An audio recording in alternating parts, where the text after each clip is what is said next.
안녕하세요. 배종민입니다.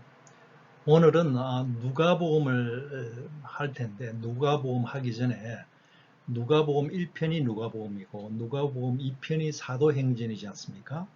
그 사도행전은 역사서이기 때문에 우리가 누가복음 1편, 누가복음 2편인 사도행전, 그리고 그동안에 교회사하고 사도행전 29장이라고 해서 지금 교회사하고 연결해서 지금 현재까지 전체 흐름을 한번 살펴보면 좋겠다는 지금 생각이 듭니다.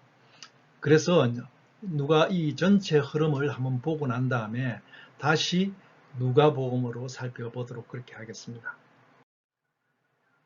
자, 누가복음에서 사도행전 28장까지 그리고 사도행전 29장까지 연결을 어떻게 하는지 제가 말씀을 좀 드리겠습니다. 자, 누가복음 보면은 1장에서 4장까지는 구약에서 이야기하는 메시아 왕의 도래다. 그러니까 구약하고 구약에 그래서 제일 먼저 나오는 게 족보가 나오죠. 왕의 족보가 나오죠.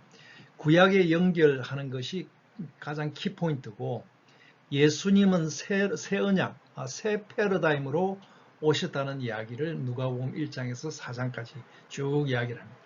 하나님이시면서 인간이라는 이야기를 쭉 합니다. 그리고 제일 먼저 복음을 선포하는 데가 어디냐 하면은 자기 예수님 고향인 나사렛에서 복음을 선포를 합니다만, 자기 고향에서 자기 고향 사람들한테 거부를 당합니다. 그 이야기를 누가복음 4장에 이야기를 하는데, 처음에 누가가 구약에 누구를 인용을 하냐면은 엘리야 시대 때 자기 백성들한테 거부를 당하고 이방 여인한테 혜택을 준 이야기. 그 다음에 또 엘리사는 나만 장군, 수리아 나만 장군, 자기 백성이 아니라 이방인들한테 이방인을 낳게 했던 그 이야기를 하죠. 그리고 엘리야를 이야기를 한 게 뭐냐면은 자기 백성들이 자기를 거부했다는 이야기를 포인트를 1장에서 4장까지 하면서 5장에서 24장, 누가복음 24장까지 있지 않습니까? 많은 내용을 펼쳐나갑니다. 그런데 여러 가지로 이제 생각을 말씀을 하실 수 있지만, 저 같은 경우는 이 이야기 5장에서 24장의 키 포인트는 뭐냐면은 하나님을 제대로 사랑하고 이웃을 제대로 사랑하는 것이 이 대계명이 성경 전체의 핵심 내용이다. 그러면서 수직 사랑, 여러 예가 있지만 탕자 비유를 해서 아버지가 아들을 사랑하는 그 모습, 그 수평 사랑은 뭐냐면 이웃 사랑하는 것은 선한 사마리아 비유를 가지고 이야기를 하는 것 같습니다. 그래서 이 이야기가 대계명을 제대로 지켜야 되고, 그러므로 대계명을 중심으로 해서 이 복음을 온 세계에 알리라고, 정언을 하라고 24장의 정인이 되라고 이야기를 하지 않습니까? 그래서 누가복음 1장에서 24장까지지만 누가복음 1편이 누가복음이고 누가복음 2편이 사도행전이지 않습니까?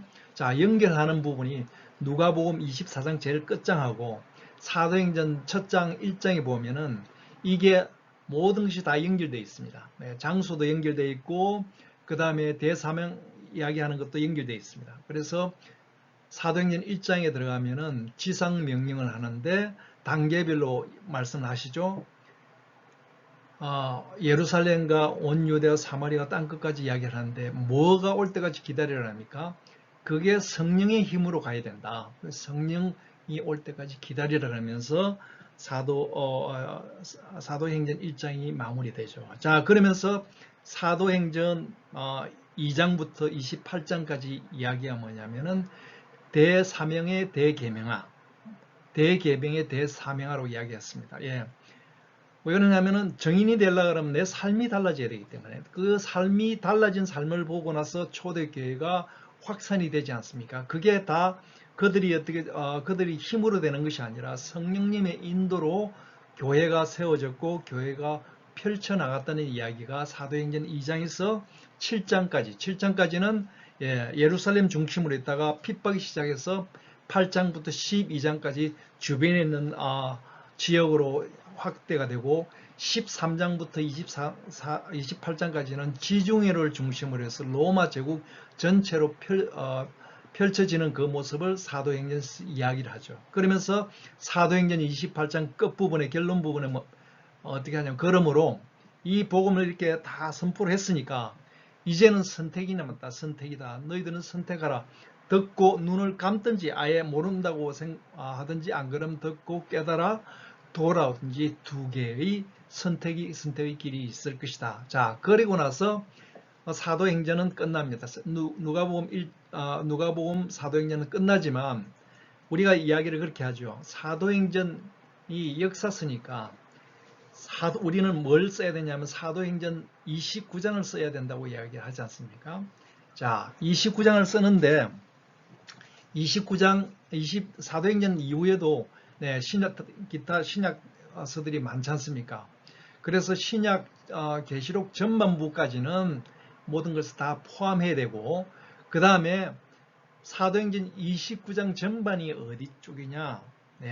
지금 예수님 성천하시고 나서 사도행전 끝나고 나서 지금 2000년 교회가 어떻게 복음이 어떻게 전해지고 교회가 어떻게 세워지고 어디까지 전파가 되는지 그 이야기가 2000년 교회사에서 나오죠.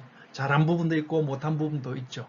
자, 그렇게 해서 사도행전 29장 전반만 우리는 교훈을 해서 우리가 뭘 써야 되냐면은 사도행전 29장 후반부를 우리 각자가 써야 될 것이고 각자가 속해 있는 교회 공동체에 대해서 내가 어떻게 신앙생활을 했는지를 써야 될 것이 아닌가 이렇게 생각이 되는 거죠. 그래서 우리가 예수님 재림 전에 이렇게 이 예수님의 재림을 볼 수도 있고 대부분 못 볼 수도 있지만 향후에 지금부터 예수님 재림 때까지 계시록 후반까지의 지금 모습이니까 우리가 어디까지 있는지 모르지만 우리는 29장 후반 정도는 쓰고 이 세상을 떠나야 될 거 아닌가 이런 생각이 듭니다. 감사합니다. 다음 시간에는 누가복음만 하겠습니다.